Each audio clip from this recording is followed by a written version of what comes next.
kids have a tremendous facility. If you give them the tools, they can put things together in ways you would never imagine. Sometimes I'm kind of in awe, like, I wish I had thought of that. I wish I had written that.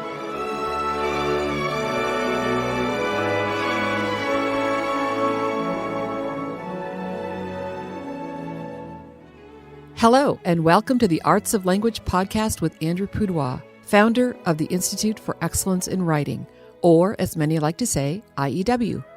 My name is Julie Walker, and I'm honored to serve Andrew and IEW as the Chief Marketing Officer. Our goal is to equip teachers and teaching parents with methods and materials which will aid them in training their students to become confident and competent communicators and thinkers.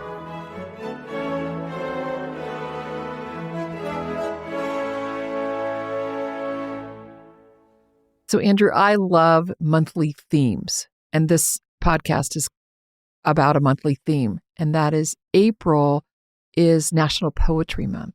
Oh, yes, it is. Yeah, and so that, as we're talking about our overarching theme for the year, how to think, somehow is going to dovetail with this idea of National Poetry Month. Well, and it does seem a little obnoxious to be out here saying, we can help you learn how to think, as if you don't already know. Everybody thinks. So perhaps it should be how to think better, since we all do it. Yes. But some days we would like to think better. Yes. And of course, writing is very much the distillation of thought.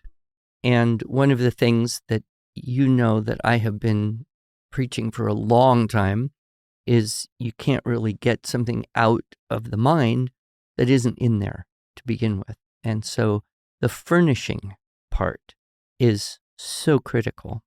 And we could look at a few different areas of that. First would be, I think, vocabulary.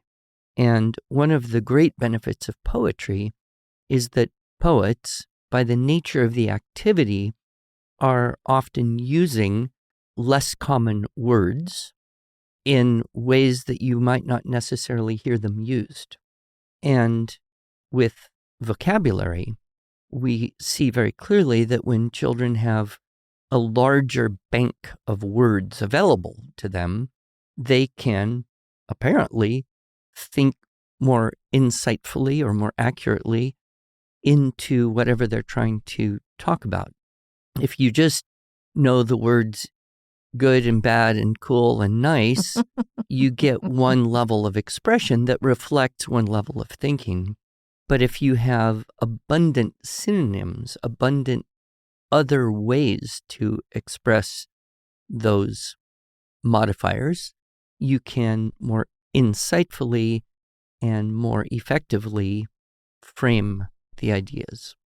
I can just think of so many words that I learned through poetry as a kid that, may or may not have worked its way into my writing, but I view vocabulary as almost an asset that gives a return on investment forever. Mm-hmm. When I was very young, probably 10, 11, 12, I was quite enamored with a particular poem, mainly because it had all these words that nobody knew. And I learned the poem, I understood the words, and of course, at 11 years old, you're just showing off all the time anyway. But it was kind of fun to be able to recite this poem. Would you like to hear it? Absolutely. I don't know where it came from, where I saw it, who wrote it. I knew nothing about it, but it's a retelling of a very common little nursery rhyme song that people knew. So I will recite it for you right now. Okay, sounds great. Scintillate, scintillate, globule vivific, fain would I ponder thy nature specific. Loftily poised in ether capacious, strongly resembling a gem carbonaceous. And not everybody gets that, but then if you sing it, then they make the connection right away. Scintillate, scintillate, globule vivific, fain would I ponder thy nature specific. I love that it rhymes.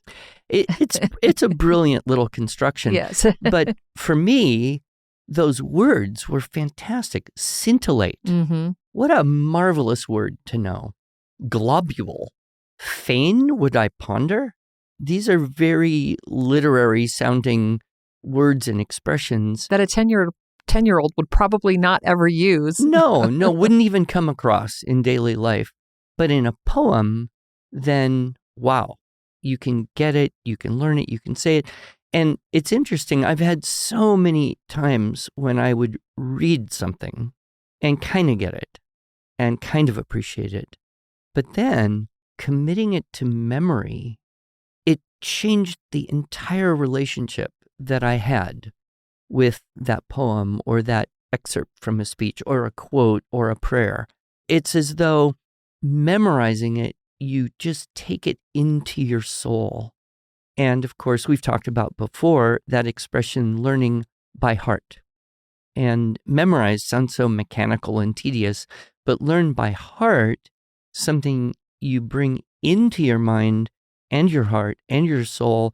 You have an ownership and a delight in the ownership. It's almost like you could see a nice thing and say, well, that's a nice thing. But if you save up the money and buy that thing, you now own it and you can appreciate it and you can share it with other people. So memorized language is a little bit like a treasure, and you gain that. And I'm also reminded of how poets, as they struggle to find just the right word, to fit the meter, to fit the rhyme, and to convey the accurate meaning, it's a challenge. And yet it's of great value. You probably know the story of Roget, who wrote the Thesaurus, right? Peter Roget. Yeah, as a child, he somehow got the habit of collecting words. So as he was reading or listening and he'd hear a word, he'd write it in a little notebook. And he did this for years.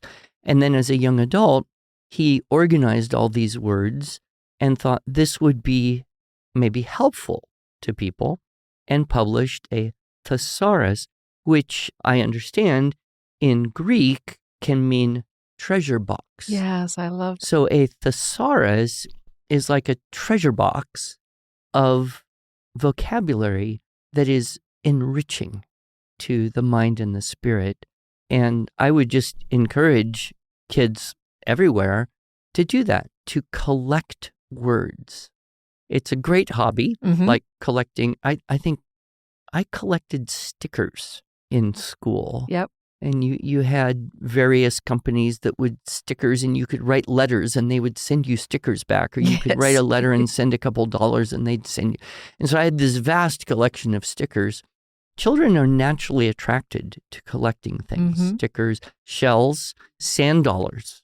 I had a collection of sand dollars that ranged from the tiniest little 1/4-inch size, you could barely tell what it was, to big round ones, 3 or 4 inches in diameter. That crumbles so easily. How did you preserve it? Well, I had a tray and a display, and I had to keep them, and then I'd get a new sand dollar and I'd have to figure out where did it fit in the size sequence. And one of my kids went to Thomas Aquinas College, which takes a rather different approach in studying natural philosophy.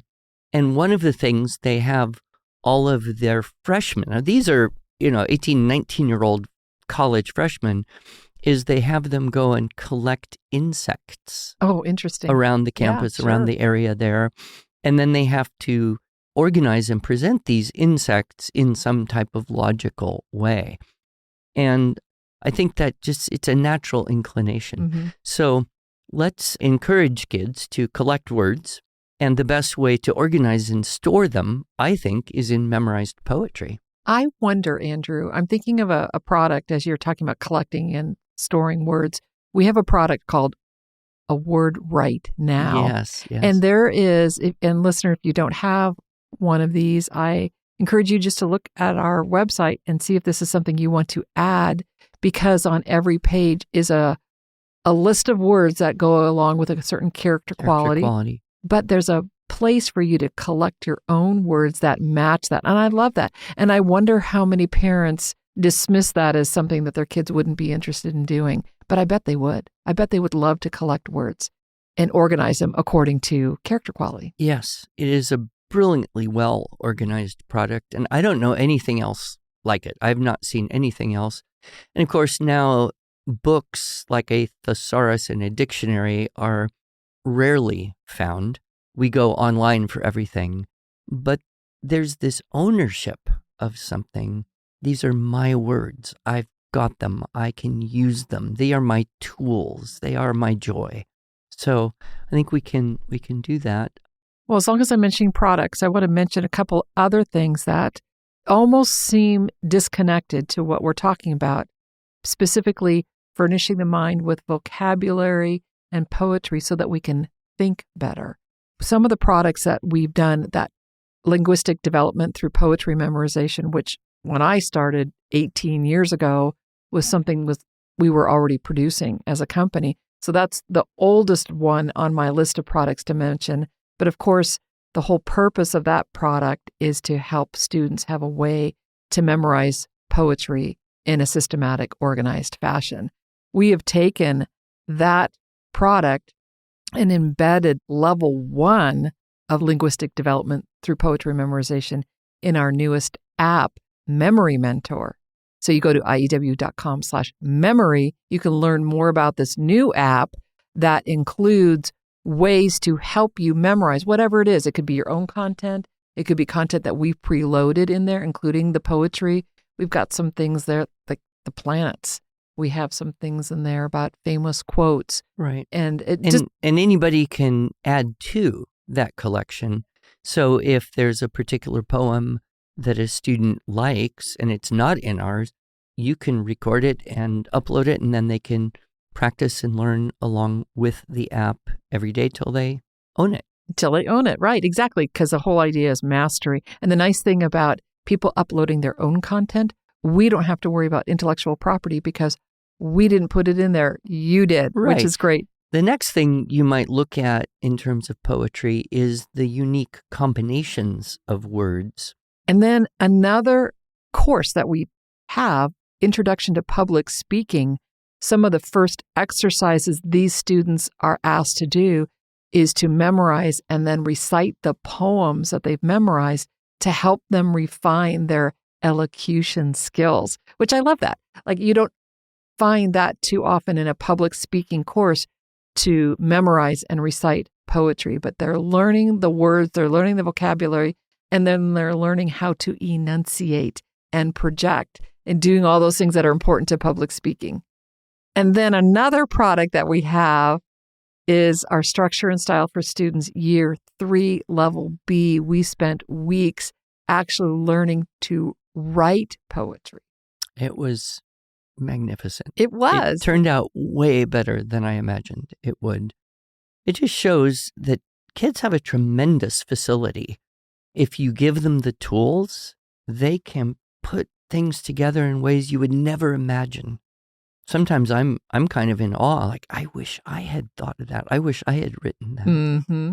But you teach the students something as basic as the haiku, another form called the cinquain, which our listeners may not know what that is, but you can look it up. It's a real form of poetry. But then you get into more technical things like the sonnet, and we get into iambic pentameter and those kind of things. So speak to that, and how does that help furnish the mind and help people be better thinkers? Yeah, so vocabulary is one thing, but then combinations of words in unique and effective ways. We, in our daily conversation, speak in pretty predictable English grammar patterns. We don't generally, in a conversation, stop and take a minute or two to construct a sentence in the most beautiful way we could, just because conversation doesn't really allow that in a comfortable way. But poetry requires that. And so when you memorize poetry, you may get a line of a poem that puts words together in a very unique and stylish way that then affects your templates, if you will, the templates of language that you are comfortable using. And I think this follows into, say, excerpts from famous speeches or quotes. And when kids can use a line of poetry or a quote or a memorized template and change some of the words that need to be changed to say what they want to say, but in that more eloquent, artistic way, it comes across as very winsome, very attractive. And so there's the grammatical templates that poetry provide. We really don't encounter that in daily life, but it's so, so valuable. Yep, exactly. So there is an article that one of our own staff members wrote, and she actually used to be a middle school teacher and used our materials in her classes. I love this quote that she included in this blog post, and we'll put a link in the show notes so you can read the whole thing. But what she said is the key to helping young people develop mature ideas is furnishing their mind with great ideas. Writers can only write about what they know. Yeah, so that would be the third element. You've got vocabulary, then you've got syntax, and then you've got the thoughts. And poetry, by its nature, requires a distillation of thought. It requires an economy of words to express a maximum of impact, of imagery, of reflection, of contemplation. And that isn't really something that's easy to lecture someone on how to do, right? You can't just say, here's how you do it. You have to learn by models. You have to learn by taking examples into your mind and contemplating them. And when you read a good book, kids read books, and they see something that makes them laugh, or they see something that was well done, but what they're really reading for is the story, right? Of course, yeah. They don't generally have the habit of, say, stop, read it again, think about it a little bit, read it a third time, appreciate it. No, they want to see what's going to happen next in the story, and that's natural. We all do that. But poetry is meant to be contemplated. You don't just read it for the story. It's nice if it has some humor or some adventure or something to it, but as their aesthetic sense of language improves, then they can read the lines or be read to those lines, memorize those lines, and the depth of the thought, the refinement of the thought, the economy of the use of words to express the thought has much greater impact. And the more you know, the more you've memorized, the more you've taken in, the more the richness of that empowers the imagination. So I've been thinking a lot recently about the relationship between memory and imagination, right? And we love imagination. When kids write something, we think, oh, that's so creative. Where did that come from? Had to come from somewhere. And we can't really imagine something that we have not experienced to some degree. If we don't know the meaning of a word, we can't imagine anything connected with the word. If we don't understand the essence of the thought, we can't really then use that thought. And poetry lends itself toward contemplation of ideas as well. And I think this is why, English teachers throughout history have been very excited about introducing the poetry they love to the children they teach, because that richness of experience that they've experienced, they want to pass that on. And I think we kind of lost a joy and a love of poetry somewhere along the line. And it might have been we had to kind of hyper-analyze something. And so it took the love of the thing and kind of made it too mechanical, too analytical, too chopped up in a way. And there's value in that, but I would hope that we would nurture kids on the love of the thing, of the joy of the thing, of the beauty of the thing, before we get too deep into analyzing the thing. Well, and you've mentioned this before. As adults, we reflect on a recent experience, and we think we can teach that to 9-year-olds. And what the 9-year-old wants to do is just to revel in the beauty and the joy and not get into literary analysis that we might have loved when we were 18 or 19, so much later. So age appropriate. Yeah. So the furnishing of the ideas is more of an organic process, a natural process.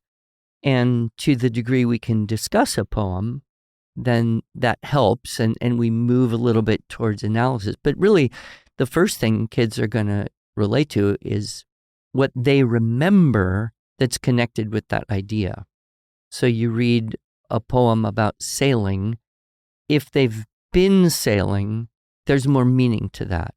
If they've never been sailing, they still get a taste of what it's like to be sailing from reading the poem, and that builds their imagination of what it might be like to go sailing. Yep. And I think that as a culture, we would do well to cling to the wonder, the awe that poems can inspire. The problem is all of us are very distracted by high intensity visual hyperstimulation, the video universe that we live in, the screens, everything has to be fast.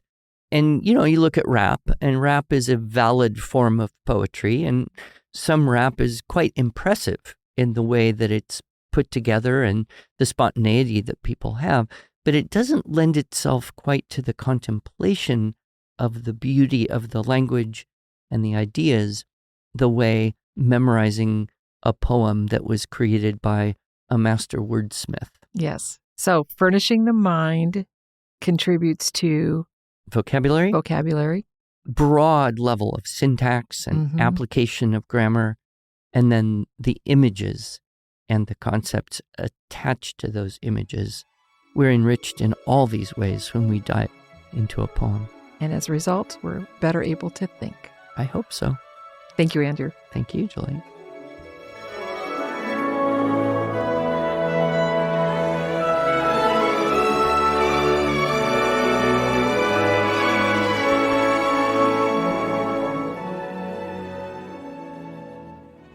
Thanks so much for joining us.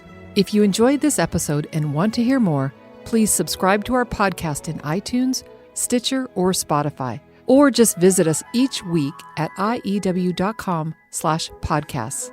Here you can also find show notes and relevant links from today's broadcast. One last thing, would you mind going to iTunes to rate and review our podcast? This really helps other smart, caring listeners like you find us. Thanks so much.